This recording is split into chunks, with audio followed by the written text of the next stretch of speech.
The Modi government assumed office in May 2019 amid a wobbly economic environment. The first 12 months of the Modi 2.0 term has been characterized by two union budgets and new corporate and income tax rate structures. It will also be characterized by a deep slide in the broader economy caused by COVID-19.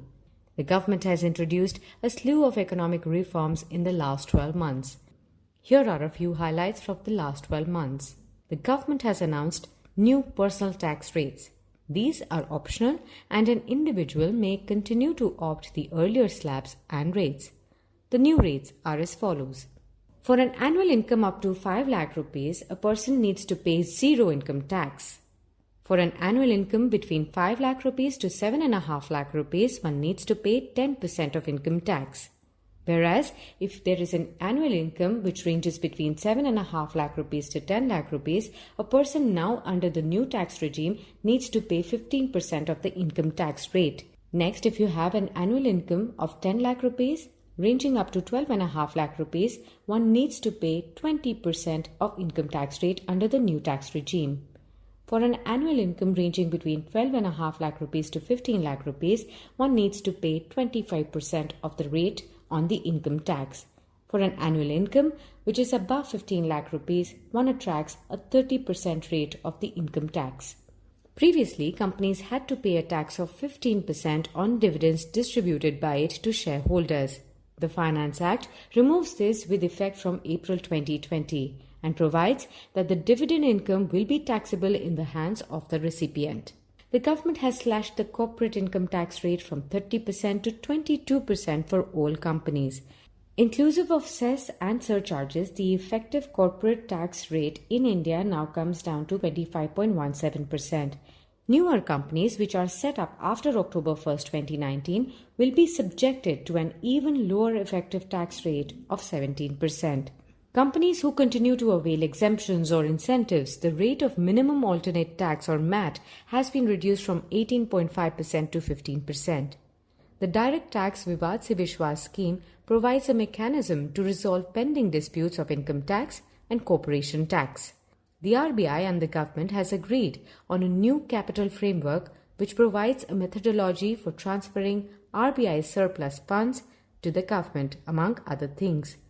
The government has introduced the Industrial Relations Code 2019 in Lok Sabha. It seeks to replace three labour laws. 1. The Industrial Disputes Act of 1947. 2. The Trade Unions Act of 1926. And the Industrial Employment Standing Orders Act 1946. The array of measures announced in the Atmanirbhar Bharat package announced over 5 days starting May 13 broadly pertains to MSMEs, NBFCs, power companies, housing, agriculture, migrant labourers and farmers, among others. The total quantum of announcements made by the government under the Special Economic Package, including the measures undertaken by the RBI, amounts to 20.97 lakh crore rupees. This amounts to 9.8% of FY21 GDP. Improve funding access, loans, quasi-loans and equity to MSMEs through credit guarantee and direct funding support amounting to 3.7 lakh crore rupees.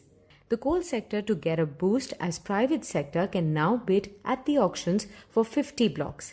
Imports will come down in future, which is good for the economy. Prices become more market-oriented and supplies increase. FDI in defence has been increased from 49% to 74%, but imports are to be curbed. Companies manufacturing these products will benefit in both ways. Get FDI and also have demand. Self-reliance will increase. Aviation has incentives as 6 airports to have PPP. Question is, who will invest now when the future of airlines is uncertain? Can garner investments but not sure if the 13,000 crore rupees expected will materialize anytime soon. 1 lakh crore rupees of agriculture infrastructure fund for farm gate infrastructure. 10,000 crore rupees scheme for formalization of micro-size food enterprises.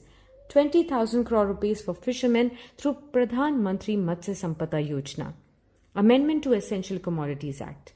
Agriculture marketing reforms. A central law is being proposed to provide adequate choices to farmers, barrier-free interstate trade, framework for e-trading by reforming the APMC Act.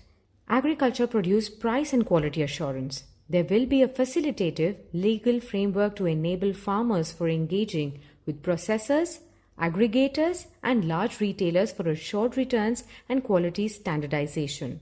7 compoundable offences have been dropped and 5 to be dealt with under alternative framework.